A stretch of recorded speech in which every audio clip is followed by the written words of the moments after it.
மாண்புமிகு பேரவைத் தலைவர் அவர்களே, கடந்த ஆட்சியில் நெல்லுக்கு 2500 ரூபாயும் கரும்பிற்கு 3500 ரூபாயும் உயர்த்தி தருவதாக அவர்களின் தேர்தல் அறிக்கையில் தெரிவித்திருந்தார்கள்.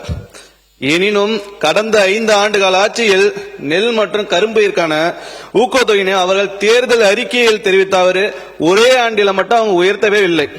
நெல்லுக்கான ஊக்கத்தொகை சாதாரண ரக நெல்லை பொறுத்தவரை 2021-22 ஆண்டில் ஒன்றிய அரசால் அறிவிக்கப்பட்ட குறைந்தபட்ச ஆதரவு விலையான 1940 ரூபாயுடன் ஊக்கத்தொகையாக குண்டால் ஒன்றுக்கு 75 ரூபாய் அறிவித்து மொத்தம் 2015 ரூபாய் வழங்கினார்கள்.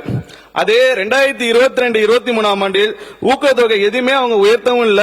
அதே மாதிரி 2023-24 ஆண்டில் ஊக்கத்தொகையாக குண்டால் ஒன்றுக்கு 7 ரூபாய் மட்டும் உயர்த்தி 82 ரூபாயை ஊக்கத்தொகையா வழங்கினார்கள். அதே மாதிரி 2024-25 ஆண்டில் ஊக்கத்தொகையாக குண்டால் ஒன்றுக்கு 23 ரூபாயை உயர்த்தி 105 ரூபாயை ஊக்கத்தொகையா வழங்கினார்கள்.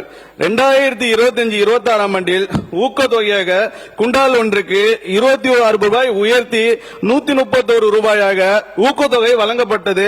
ஆனால் இந்த அரசு நம்ம மாண்புமிகு முதலமைச்சர் தலைமையில் பொறுப்பேற்ற நாள் முதல் இந்த 3 மாதத்தில் சாதாரண ரெல் நகை குண்டால் ஒன்றுக்கு 28 ரூபாய் கூடுதலாக உயர்த்தி ஊக்கத்தொகையை 159 ரூபாயை உயர்த்தியுள்ளோம்.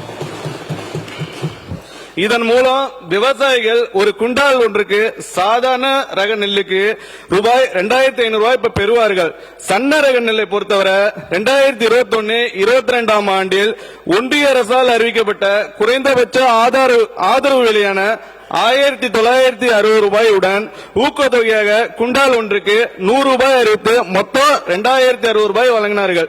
இதே போல 2022-23 ஆண்டில் எந்த ஒரு ஊக்கத்தொகையும் அவர்கள் ஆட்சி காலத்தில் உயர்த்தவில்லை. அதே மாதிரி பாத்தீங்கன்னா 2023-24 ஆண்டில் ஊக்கத்தொகையாக குண்டால் ஒன்றுக்கு 7 ரூபாய் உயர்த்தி 107 ரூபாயாக ஊக்கத்தொகையை வழங்கினார்கள். 2024-25 ஆண்டில் ஊக்கத்தொகையாக குண்டால் ஒன்றுக்கு 23 ரூபாய் உயர்த்தி 130 ரூபாயை ஊக்கத்தொகையாக வழங்கினார்கள். நம்ம 2025-26 ஆண்டில் ஊக்கத்தொகையாக குண்டால் ஒன்றுக்கு 26 ரூபாய் உயர்த்தி 156 ரூபாய் ஊக்கத்தொகையாக வழங்கப்பட்டது. ஆனால் இந்த அரசு நமது மாண்புமிகு தலைமையில் பொறுப்பேற்ற 3 மாதத்தில் சன்ன ரக நெல் குண்டால் ஒன்றுக்கு 130 ரூபாய் கூடுதலாக உயர்த்தி ஊக்கத்தொகை 289 ரூபாயாக உயர்த்தியிருக்கும். இதன் மூலம் விவசாயிகள் ஒரு குண்டால் ஒன்றுக்கு சன்ன ரக நெல்லுக்கு ரூபாய் 2750 ரூபாய் வரும் பெறுவார்கள். அதே மாதிரி கரும்பை பத்தி சொன்னாங்க. மாண்புமிகு பேரவைத் தலைவர்களே, கரும்பிற்கான ஊக்கத்தொகை கடந்த அவங்க ஆட்சி காலத்தில் 2021-22 அரவை பருவத்திற்கு ஒன்றிய அரசால் அறிவிக்கப்பட்ட நியாயமான மற்றும் ஆதார விலையாக மெட்ரிக் டன் ஒன்றுக்கு 2755 ரூபாயுடன் சிறப்பு ஊக்கத்தொகை 135 ரூபாய் அறிவித்து மொத்தம் 2950 ரூபாய் அவர்கள் ஆட்சி காலத்தில் வழங்கினார்கள். 2022-23 ஆண்டில் அரவை பருவத்தில் ஊக்கத்தொகை எதுவுமே உயர்த்தவில்லை. அதே மாதிரி 2023-24 ஆண்டில் அரவைபுரத்தில் பாத்தீங்கன்னா ஊக்கத்தொகையாக குண்டால் ஒன்றுக்கு 20 ரூபாய் மட்டும் உயர்த்தி 215 ரூபாயை ஊக்கத்தொகையாக வழங்கினார்கள். அதே காலகட்டம் 2024-25 ஆண்டில் பாத்தீங்கன்னா அரவை பருவத்தில் ஊக்கத்தொகை குண்டால் ஒன்றுக்கு 132 ரூபாய் உயர்த்தி 349 ரூபாயாக ஊக்கத்தொகை வழங்கினார்கள்.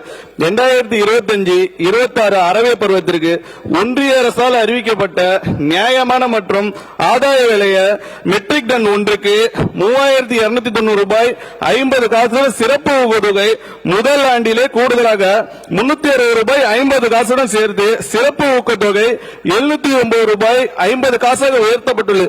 இதன் மூலம் விவசாயிகள் டன் ஒன்றுக்கு 4000 ரூபாய் கரும்பு விலையாக பெறுவார்கள். மாண்புமிகு பேரவைத் தலைவர்களே, இதனால் நெல்லுக்கும் கரும்புக்கும் ஒரே ஆண்டில் ஊக்கத்தொகையை தமிழ்நாட்டின் வரலாற்றிலே இந்த அளவுக்கு உயர்த்தியது நம்ம மாண்புமிகு தமிழக முதல்வர்களின் தாவேக அரசு மட்டும் என்பதை பெருமிதத்துடன் தெரிவித்துக் கொள்கிறேன்.